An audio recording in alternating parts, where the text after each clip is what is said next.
Hi குட்டீஸ், நல்லா இருக்கீங்களா? இன்றைக்கி ஒரு காக்கா கதை பார்ப்போமா? நமக்கெல்லாம் தெரிஞ்ச காக்கா கதை தான். அது பாட்டிகிட்டேருந்து வடையை தூக்கிட்டு வந்து மரத்து மேலே உட்காந்த உடனே நரி அங்கேருந்து வந்து, காக்கா காக்கா நீ ரொம்ப அழகாக இருக்க, நீ நல்லா பாடுவியே, ஒரு பாட்டு பாடு காக்கான்னு சொன்னோடனே நமக்கு தெரிஞ்ச காக்கா என்ன செய்யும்? உடனே காக்கான்னு கத்தும், வடை கீழே விழுந்து நரி தூக்கிட்டு போயிடும். அப்படி தானே நம்ம கதை பார்த்துருக்கோம். ஆனால் இப்போ நான் சொல்கிற காக்கா ஜப்பான்லேருந்து வந்த காக்காவாம். அது என்ன தெரியுமா செஞ்சிச்சான்? உடனே பக்கத்தில் காக்கா கூடு இருந்துச்சான். அந்த கூட்டில் வடையை போட்டுச்சான். அந்த கூட்டில் அம்மா காக்கா குட்டி காக்கா இருந்துதான்.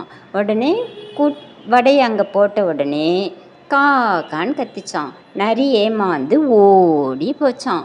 இப்போ அம்மா காக்கா குட்டி காக்காவும் சாப்பிட்டுட்டு அப்பா காக்காவுக்கு கொஞ்சம் வடை வச்சுருந்துதான். இது போய் சாப்பிட்டுட்டு தையத்தக்கன்னு டான்ஸ் ஆடிச்சான். நல்லா இருக்கா கதை? பை.